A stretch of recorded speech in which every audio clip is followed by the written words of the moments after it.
Michael with United Veterans Worldwide, excited today to meet with my new friend Chris Frueh. He is a published author whose book has come to my attention, and I was immediately drawn to some of the previous interviews he's done and learned about him. But I'm excited to introduce this global audience today to Chris. So Chris, would you mind telling us a little bit about yourself? Sure. So I have a PhD in clinical psychology that I earned in 1992. And when I went to school, when I started school in 1987, my goal, my aim was to work with veterans in the mental health space. And I was able to do that right after my degree completion. I started it with a job at the VA in Charleston, South Carolina, and was affiliated also with the medical school there. And I was there for 15 years. The first half of that time, I was a full-time therapist in a PTSD clinic. MUSC? The second half at MUSC. Yeah, I was down there for quite a while. Yeah. Yeah? Okay. What years were you there? I was in Charleston from 2003 to 2006, maybe? Okay, we overlapped. I left in 2006. Okay. Yeah, we were there at the same time. Awesome. Small world. Yeah. Yeah. So the second half of my time at the VA was both as a clinician and doing federally funded research grants that I'd applied for. Then I left in 2006, and I thought my work with veterans might be kind of mostly over. And I left the VA. I moved to the University of Hawaii on the Big Island branch campus in Hilo. Mm-hmm. And I've been here ever since, but I've also, and it's convoluted, but I also had for about 12 years, I commuted to Houston, Texas to run programs, first at Baylor College of Medicine, and then with the University of Texas that stood up a veterans center for mental health care research, education, and clinical services.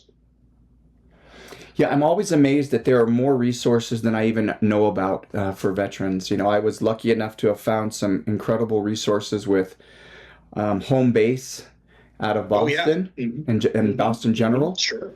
And Operation Great. Healing Forces. They're a Yeah. group for the special operators to put us on retreats and. Yep. Terrific foundation. Yeah. Yeah. Both of those kickstarted my journey personally. Right. Yeah. So I'm amazed that you've had such a span of your career, and from the very beginning you mentioned that you had a desire to try to work with veterans. And what spawned that initial interest? Right. Sure. Well, we have to go back to all the way back to my childhood. Great. For that. My father was a Vietnam veteran as a physician in the Air Force, not a combatant. Mm-hmm. But, subsequent to his deployment to Vietnam, that was a theme in my childhood, was my father kind of bringing awareness to how soldiers might be affected by the war, and civilians as well. And he became sort of a friend and mentor to the Vietnamese expat community in Columbia, Missouri in the early 1970s at the University of Missouri, when we lived there. And so I grew up with a lot of my babysitters were Vietnamese men or families, in my early childhood. And one of them, Mr. Long, our favorite babysitter, he was probably mid-30s, and my father was helping him with his dissertation there at the school. When he completed his PhD, he went home shortly after we abandoned Saigon in 1975, and he went home to collect his wife and his small children, and he was rolled up and executed summarily by the North Vietnamese. So that really hit hard. Oh. when I was about 12. That hit hard. There was another, probably maybe even more impactful part of my childhood. Was my great-grandfather had joined the Michigan militia and fought at the Battle of San Juan Hill during the Spanish-American War. So that was 1898. And I knew him pretty well as a child. He died when I was 14. So he was almost 100. He was 99 and a half, I think. And so got to hear his story, his experiences of that very brief war in Cuba, 3-month war in Cuba. But part of his experience, and something that kind of has lived on in our family, even since his death, is the homecoming he experienced and how civilians were a major part of his homecoming in 1898. So what they had done during the Civil War, during the Spanish-American War, was they brought the troops home by ship and they dropped them at a staging area on Long Island up at the northern point, Montauk Point, and there they had built just very hastily a camp for them. So think of large fields with rows of tents, and all of the soldiers that we're bringing back, virtually all of them had mosquito-borne illnesses. So dysentery, malaria, whatever, you can imagine the diarrhea and the infectious nature of all of this. And so this was not a well thought through plan. And also, by the way, they were hungry. They hadn't been fed well while they were in Cuba. The logistics of the whole operation had been not performed very well. So, for example, Teddy Roosevelt and the Rough Riders, their horses never made it over there. People imagine the Rough Riders riding up the hill heroically on their horses. No, they went up the hill on foot. So my great grandfather's experience is he was in this camp and not doing very well.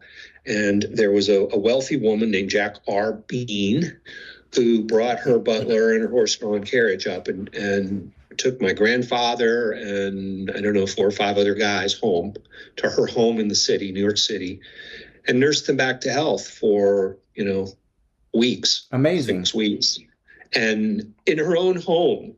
Yes, right. It is amazing. And then gave them money so that they could get train rides home. And my great grandfather went home to Michigan. And that's, so I grew up with this awareness that soldiers are affected by war and that there are things civilians can and should be doing to pitch in and be part of the effort to take care of our troops, our forces, those who have sacrificed for us. So that's kind of been my goal in life professionally. Well, that's an incredible story. And I have to first comment on your father, who was in Vietnam. Not out there shooting the guns and firing, but I've known plenty of people who've come back from a combat environment behind the wire who still have a broken fight or flight experience because of the risks of being in country in general. Not only that, your father would have seen the carnage after battles coming back in, and that's a special place mentally that can have some real damage, Sure. And your great grandfather, you got to meet him. I mean, who can say that? Yeah. Well, it's 2 degrees for me. It's 2 degrees of separation to the Civil War because the general in command of our expeditionary forces in Cuba had been an officer in the Civil War as well. Yeah, my grandfather. I mean, you think about it. The things he saw over the course of his lifetime, he died. He would have died, I think, 1977-ish. And he was young. He was only 16 when he went to Cuba. He had lied about his age. So he saw combat at a young age and then lived another 80 plus years afterward. Yeah, and what a miracle to have a civilian woman reach out a hand of empathy to veterans coming home from conflict and offering them that grace and recovery. Wow, it's amazing. What a heroine. So my operator syndrome book that was published last year, I've dedicated to Mrs. Jack R. Bean and to my great grandfather Claude Brocklebank. Yeah, beautiful. So in my mind, you are directly positioned to be a voice of authority as a trained psychologist, and with the military background that you have with your father and great-grandfather, both of those voices in your head at the same time prepare you really well, I think, to be able to speak to veterans' issues. Well, yeah, I hope. I like to think so. And of course, my 15 years in the working in the VA was an incredibly wonderful experience for me. I loved it.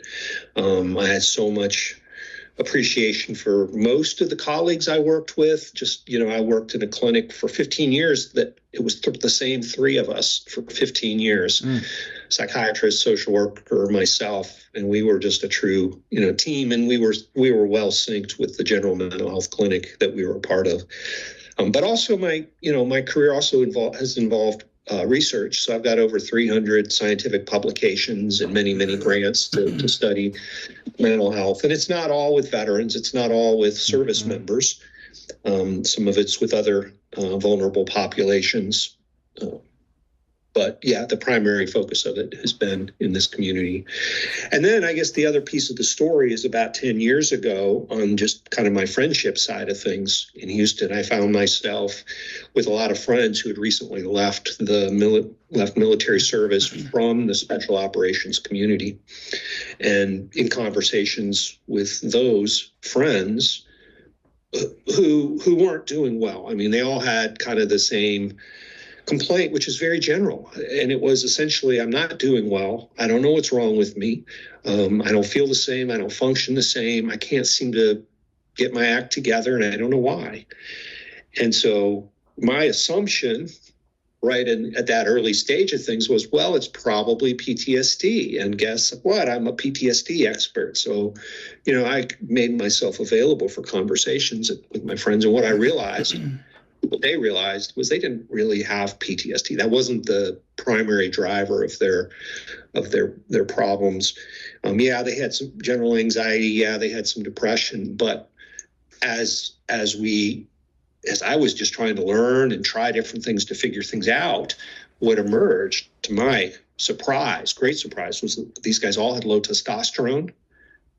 They all were all, when we got sleep studies, they all had sleep apnea. And I was like, I had not seen this or ever thought of this before. I was able to get brain scans done, MRI scans on a handful of them. And I'm not a neurologist, but I sat down with a friend of mine, Ben Weinstein, and he went through them. And he said, well, these look like the brains of 80-year-old men. There were no lesions. There was nothing, no specific diagnoses he would have made, but just based on the atrophy of the ventricles, he said these look like aged men. And of course, their testosterone was also the testosterone levels of 80-year-old men. So what would you say that would be in? Because I've really gotten into hormones lately for guys and for girls that are former military. The normal range for a doctor at the hospital today would say 370 to about 600 would be the normal range of, for a healthy person. Are we talking below that number? Oh yeah, well below that number. Okay. And in fact, I've had some hospitals, some doctors, some systems, some VAs, maybe even military medicine, set the threshold at 300. That's more common. I've never heard 370 as the normal 300. But some set it at 240. And so I had a friend, a colleague, not a friend. I mean, let me start over again. I had a friend, not a colleague, from one of the tier 1 units who, as we were talking over the course of several weeks, became really clear. I mean, he was kind of describing depression, which I get. He was depressed. But guess what? A man with low testosterone is going to seem depressed. Exactly. He's going to have low motivation. He's not sleeping. He's not concentrating. He's irritable. He doesn't feel good. He doesn't feel like himself. He doesn't want to do anything. Yes, his sex drive is affected. His body muscle composition is affected. Brain fog. Brain fog. Yeah. I mean, it's an enormous cascade of impairments that affects everything. Yep. And we don't, if we give that individual, if we give that man an SSRI because we think he's depressed, that might help him. It might help him a little bit, but that's not what he really needs. You treat the hormones and boom, you have a new man. And that was the case with my friends in Houston, was as they got their hormones treated, and this was a decade ago, suddenly they're like, boom, dude, I'm back. It was awesome to see, awesome to experience. For my friend that I was talking to, this was a few years later, and the friend from the tier unit, I said, I think you have low testosterone. You need to get that checked. And he was not like, oh, I don't think so. He's a big studly dude who it's hard for him to accept that could have been his problem. And that's probably 5 or 6 years ago. He went and got tested, and he called me. He said, it's normal. Basically, you were wrong. And I said, well, what was the number? Yeah. Doc tells you it's healthy, normal. What was the number? Yeah. And what was his threshold? He calls me a few days later, and he goes, oh, my goodness. He said, the doc's threshold was 240. Oh. And his number was 242. And I hear things like that, not uncommonly. So we know it's difficult to get treated for hormones, both in the military and through the VA. And let me just interject here: it's complicated. Yeah. And I get that it's a challenge. Because it is complicated. And also, not everybody with low testosterone needs or requires testosterone replacement therapy. So we need to be clear about that. That's not necessarily the best, most appropriate place to start with treatment. There's other things. Yep. But we have to do those things. We should be testing every soldier, and we should be addressing their needs in an appropriate medical fashion. Yeah, I'm so glad that you brought that subject up, because it's one that I'm very passionate about today. Actually, I just started 3 weeks ago with some testosterone boosters for myself. I tried the non-invasive holistic approaches to fitness, like nutrition. Clomid, nutrition is often works for many people. Yep, nutrition was a huge piece, and it worked a little bit. It bumped it, but the threshold a urologist told me recently was here, and I believe that the threshold we should be looking at for men is here. And it doesn't line up with what they're looking at, but right. Well, especially when you think that, you have to remember the way medicine works is it compares every individual to population norms. And it's the whole population.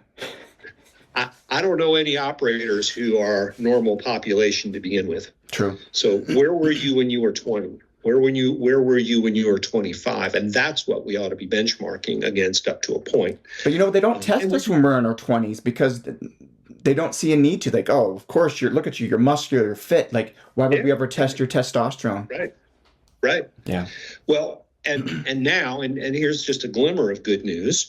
In December, in the newly released National Defense Authorization Act of 2025, there was initially a section of that was going to require the DoD to do a 5-year study.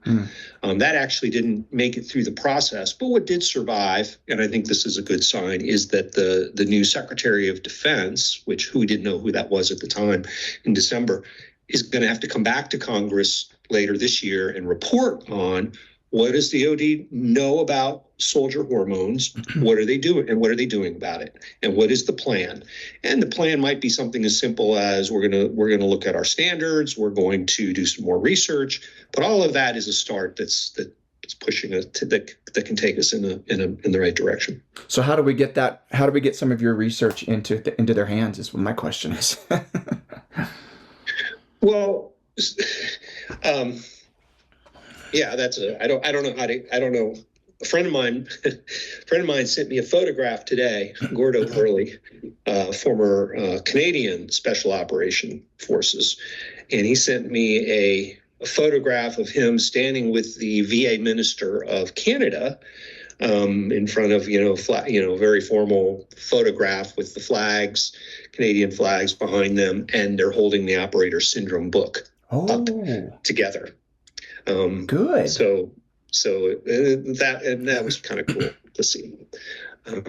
It seems like Canada's VA system is, in talking with some of the operators there, their system's a slight tad behind what the VA is here in some ways, and in other ways they're more advanced and willing to accept more holistic approaches, right? I hope that we get to evolve that way in the United States too, to offer some other treatments. Yeah. So right. Both can be true. Do you want me to say a word about operator syndrome? I want you to talk in depth about it. Yeah, please. Okay. Yeah. Okay. Well, so, let's start.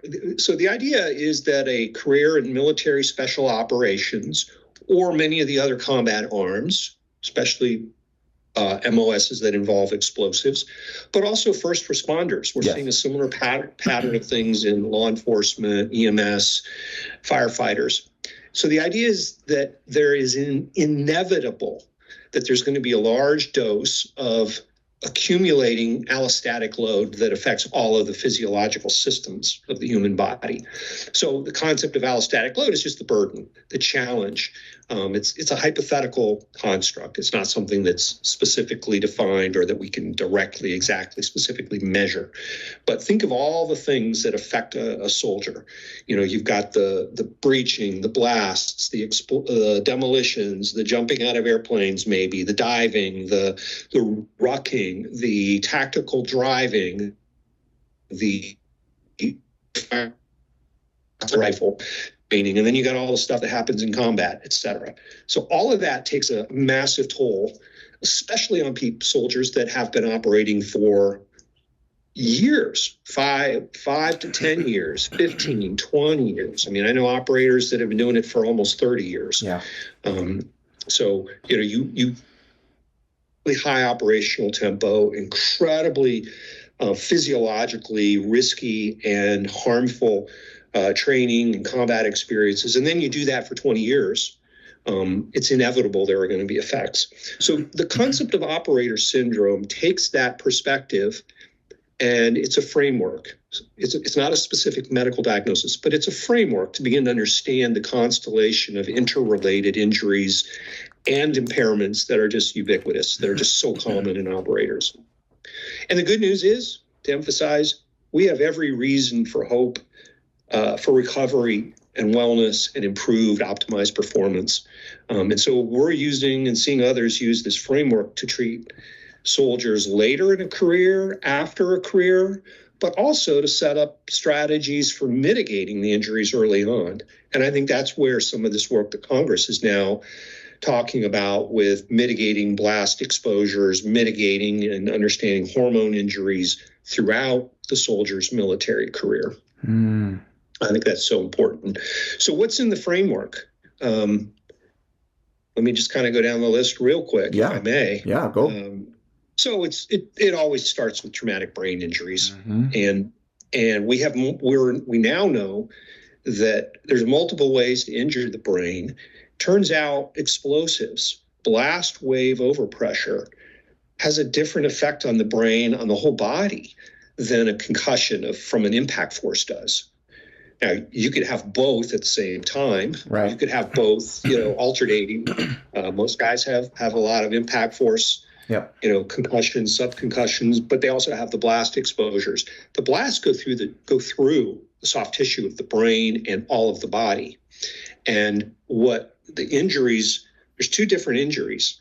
So if we go to do post-mortem studies, meaning after death, and the pathologists get the brain and they look at it under microscopes and different types of staining, what we see from an accumulation of impact forces can be a buildup of tau proteins. And we call that chronic traumatic encephalopathy, CTE. And we see that in football players, rugby players, boxers, all of the combative sport. Blasts, because they don't bruise the brain, they go through the brain. And what those do on those postmortem studies, what they found is a pattern of scarring in the glial cells. So we're jacking up the glial cells. And just to say a little bit more of that about glial cells, these are the support network for the neurons. You have about 10 glial cells per neuron. And the glial cells hold the neurons in place, they insulate them, they protect them, and they clean out the toxins. So if your glial cells are not are injured or scarred, then that means they're not supporting the neurons as effectively as they are supposed to be. So a whole different type of injury. So with operators. So Chris, this resonates with me because I, as a civil affairs guy on the special operations side, I experienced a blast that threw me into a brick wall and knocked me unconscious. I've experienced falling off of obstacle courses and hitting the head. Another one is an airborne jump that I was doing, and a concussion at the end of that as well. So the combination of these, when being reviewed after the fact when I retired, they said, "We don't see any bruising on your brain. You're good." And then I'm dealing with all of this other mess, which is what you're saying, right? If you're saying the very neurons itself are not being supported, that's jacking up my brain. Yeah, that's exactly right. And what you just said is what I hear often.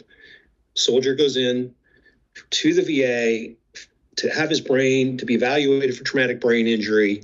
And because there are not, numerous diagnosed medically recorded concussions, or there isn't a single event where that was documented where the soldier was knocked unconscious for, beyond a certain period of time.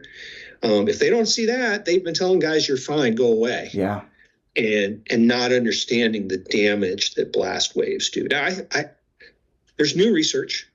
The New York Times journalist David Phillips has spent, the last year and a half writing news articles about the effects of blasts. So it's been a lot of that information now is sort of seeping out to the public, but it's not really, I think, yet fully changed the nature of VA care services to the extent that it needs to, and hopefully will in the coming decade. Hopefully it doesn't take a decade. Right. Hopefully before the next conflict, either way, but yeah. Yeah. Well, other conversation. So the operator syndrome domains, and keep in mind, I'm just going to read the list, but keep in mind, part of the understanding, part of the concept is that these are all interconnected. Okay. You bruise your brain, that affects your hormones, that affects your sleep, etc. When your testosterone drops, that's going to harm your sleep. So it's all like it's a vicious cycle. When does the brain heal best? When there's good sleep. When is testosterone produced? During the right stages of sleep. And yet soldiers aren't able to sleep because of these injuries that often don't go treated. So it just goes around and around. So traumatic brain injury, sleep problems, insomnia, sleep apnea. We have hormone dysfunction, low T, but also other things. And I think we don't know much about females, but I think there's pretty clearly a pattern where in females, the testosterone is elevated and the estrogen goes down. Mm-hmm. So it's the flip side of what male soldiers experience. And then we have the chronic pain, the headaches, the cognitive impairments that come with all of this. Impaired concentration, impaired short-term memory, difficulty staying organized and on top of a schedule, difficulty learning new things. So you got a guy who's transitioning out of the military with a TBI, and how does he learn how to be, whatever he's going to do next? That's a challenge. It is a challenge. It would be it's a challenge without a TBI. Yeah. For guys. And then, of course, you have depression, anxiety, anger. Anger is a huge part of this. PTSD, alcohol abuse is very high. Then you think about how does all of this affect, other parts of life. So families, marriages, children. A lot of guys with operator syndrome describe intimacy concerns, both physical and psychological, both emotional. A lot of guys will say they're just no longer sensitive. People say you're insensitive. Their threshold for empathy has been reset. And you have all the toxic exposures. You have all the transitions that occur for soldiers. That's coming home from a deployment, which is harder than most people realize, but certainly also the post-career transition into the civilian world. For first responders, think about this. For first responders, they're doing a transition at the end of every shift. Yes. Put the uniform on, then come home and take it off, multiple times a week. And, soldiers are always point out to me, well, we fought our war overseas. We were on enemy territory. First responders are doing their work in their own neighborhoods, their own communities. So when are they ever even able to just kind of let go and relax and not be in a state of perpetual hypervigilance? Yeah. And it's not just that they go out with their family and they're maybe looking around to see if there's anybody they've arrested or encountered on the streets, but they're also, as they go through their lives, are also going, oh yeah, walking past that house, yeah, this thing happened right there. Firefighters, yeah, there was a terrible accident on this corner, and I removed some unresponsive people from children or people from that accident. So just the constant reminders, pretty massive. And then you have all the, I know I'm talking really fast here, but then you have all of that existential stuff, the horror of killing, the thrill of killing, which is something we don't talk about in polite society, but a lot of soldiers quietly will admit, in the right conversation will admit, they enjoyed it, they miss it, they feel guilty about enjoying it and now missing it, and it's complicated. It gets really kind of a whole ball of existential angst and confusion for some. The loss, the grief, the survivor's guilt, sometimes we call things moral injury, and then just kind of the overall sense of when guys leave the service, and gals, they talk about the loss of tribe. Now they're alone and isolated. They talk about the loss of purpose and mission. Who are they? What do they do? What matters now? And a sense of anger and betrayal by a society that sent them to fight a war that didn't, that just went on forever. And then we just abandoned Afghanistan and walked away and left all the stuff there. And mostly that we left all the people, so many people there. Right. We left people behind. Yeah. Thousands, tens of thousands of people behind. Behind the scenes, we brought many people out since the pullout in 2021. Yeah. That's not a high vis. That's not a high vis. Most people don't know about, have much awareness of that, but we've brought a lot of people have been brought out, and we're still doing it. But, yeah. Well, I think it's paused right now, but we still have a lot of people left there to bring out. But that whole, let's call it a debacle. I'll call it a debacle. Has had a profound demoralization effect on the soldiers of the global war on terror. So much blood and treasure, so much success there. And then we just kind of disowned it all and walked away. And really, not just a betrayal to our soldiers, but to a betrayal of the people they were fighting and working with and trying to help. And we just left them behind. Yeah, we repeated history with what you already mentioned, which was in Vietnam, in Korea, and we've just had a roadmap of exiting where we just drop it and leave everyone behind, and it's a horrific event that we couldn't fathom we would do in this age. But you've mentioned so many key topics that resonate so dearly to me. And when I started this channel, United Veterans Worldwide, my goal was to reach out to global veterans who I knew would experience the same type of symptoms that we all have operating in a combat environment. And my heart goes out to the Russian and Ukrainian soldiers who are, at the end of this conflict, hopefully soon, will have much work to do. Anyway, staggering. It is. It's going to be really hard. It's going to be really hard, especially hard for them to receive the treatment at the same time like some of us did initially. But you go a little bit further, and I started to realize that the same symptoms were shared with first responders, like you've mentioned. And so I started having first responders on, and then it started to go into the civilian population of people who've gone through extreme trauma, child abuse, sexual abuse, on and on and on. And it shows that the symptoms that we experience from suppressed trauma in combat are the same from suppressed trauma from any event. And then I start to encourage these other journeys of wellness that help people get their mind and body back into shape. I agree with you.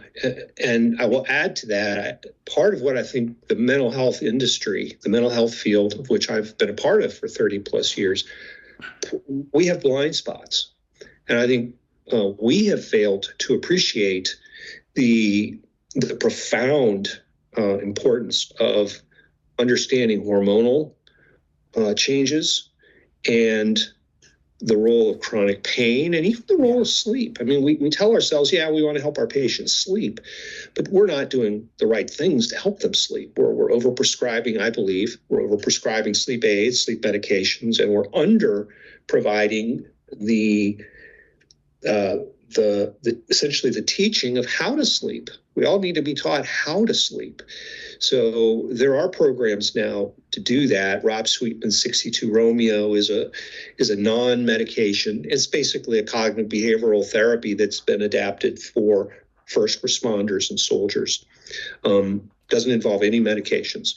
We also, if we're doing a better job of treating the traumatic brain injuries, recognizing and treating them, if we're doing a better job of treating hormones and helping guys level up their hormones to a healthy level, they're going to sleep better. Yeah. They're going to feel better. Yeah. And so what we often refer to as PTSD, I think, is an unfortunate easy button that we've over-relied on. We hit that easy button, and then the solution is psychotherapy, antidepressant medications, plus sleep medications, and then on and on and on from there. There's so many other treatments that we can and should be providing, and we've got great treatments. We've got stellate ganglion block therapies, there should be a clinic in every VA hospital in the country, but we don't. The VA doesn't use stellate ganglion block very, very much. Ketamine infusions, hyperbaric oxygen therapy. Now we have great research showing the benefits of that to traumatic brain injury, and then everything that helps with downstream. We have individually guided transcranial magnetic stimulation that we're seeing terrific results with, specifically in special operators.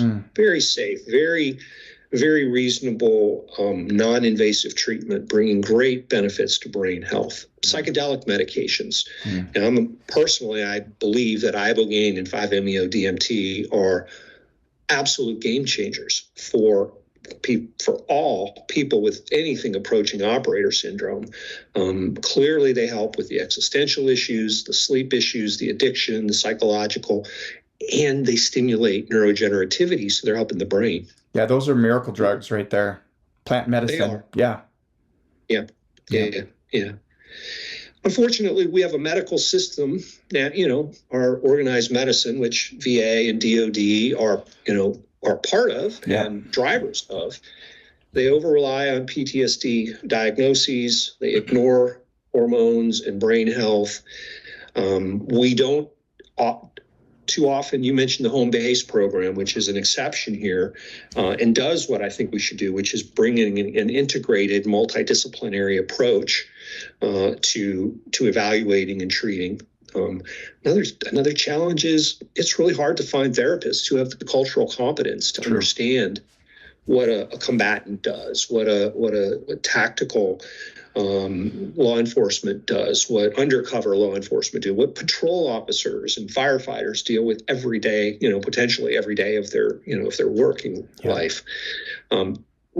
Civilian therapists just don't have the reps and don't have the understanding. They don't have the cultural awareness. So a really frustrating thing I hear quite often from operators is just to paraphrase, an operator walks into a clinic, a mental health clinic, for their first appointment. They meet a new therapist, and the therapist doesn't understand very much about the global war on terror and doesn't understand what they did from a job perspective. And then when the operator starts talking and sharing a little bit about their experiences, the therapist becomes shocked and dismayed and distressed. And I know I've heard this many times. Operators walk in, they tell their story, and after 30 minutes, they get up and walk out because the therapist is crying. The therapist is highly distressed, and they apologize. Sorry, I ruined your day, and they leave and they don't come back. I said what I just said. I said to a large audience of special forces folks a few weeks ago, and after that, 3 or 4 guys came up to me over the next couple of days and said, I had that exact experience. So it's anecdotal, but I hear that anecdote so often. And there's a developing solution. I'll just give a shout out to the SOF network. If you need to get a culturally competent therapist, you can go to the Soft Network website and look to see if they have anybody registered in your state. It's a really quick, easy thing. That's great. That's a great resource. My goodness, we've tried to unpack a lot in a short period of time here, Chris. But you've definitely educated me on things that I wasn't even aware of. And I try to help guys all the time. I'm almost like a first responder on the emotional side of recovery, encouraging fitness, nutrition, emotional and mental health, making and keeping connections, serving in the community again, and spirituality to whatever that looks like for each person. But I appreciate your work, especially your research that has uncovered what has been missed by many good physicians who try to do their best to help veterans, but really don't understand the complex nature of the interaction of hormones to fight or flight to the TBI to depression. And if you're right, it's too easy to link it all to PTSD. And they always say, do you have nightmares? I'm not having any nightmares, but I can't think straight. I have no purpose. It's hard for me to get out of bed. And I operated. So how does that make any sense? Like, I don't know. Well, let's give you some drugs. And it's not the answer, right? There's got to be a different way. Could I share kind of a practical, please, just solution that I share with guys that I hear, and I get feedback that this really helps. Good. So what I often tell guys say, well, this is so complicated. My docs are just completely overwhelmed. They don't know what to do. They don't know where to start. I go in and I ask for this test or that test, and they kind of blow me off because it doesn't make sense to be asking for a sleep study or a hormone lab panel to them sometimes. So what I say to the guys is, here's a thing you can try. Go to the internet, type in operator syndrome medical paper. It'll come right up. You'll find links to the paper we published in 2020 in a medical journal. And it's actually a very relatable article. It's a descriptive article of operator syndrome. You can pull it up, you can download the PDF, it's free, it's public access. Print that off, go through it with a highlighter, and then take that to your primary care doc. And now you've got a medical paper you're putting in front of them with your own marked up highlights of, testosterone, sleep study, down the list, anything that relates to you. And then I'll also pitch my book for a moment. The Operator Syndrome book, published last year. I wrote it for the community. I wrote it for the spouses of the community. It's a short read. It's a simple, practical guide. It's not an academic medical book. It's a guide that I wrote for operators and law enforcement and firefighters. Perfect. And all combat soldiers. Perfect. Well, I'll definitely put a link in there to your book so that people can get it right off of the Instagram or YouTube description, so they'll see it. But Chris, you've been a joy to have on. What a great education you've provided me today, and I hope that the global audience has taken notes like I have today. I've taken a whole page of notes. I hope that I can put some of these things into practice and also educate others on the same effects, so that we get the right help to the right people at the right time. Michael, thank you. It's been an honor to be here, giving me the chance to share a little bit about what can be done to help. Okay. Well, I hope we have more engagements in the future, Chris, and thanks so much, brother. I appreciate it. Anytime.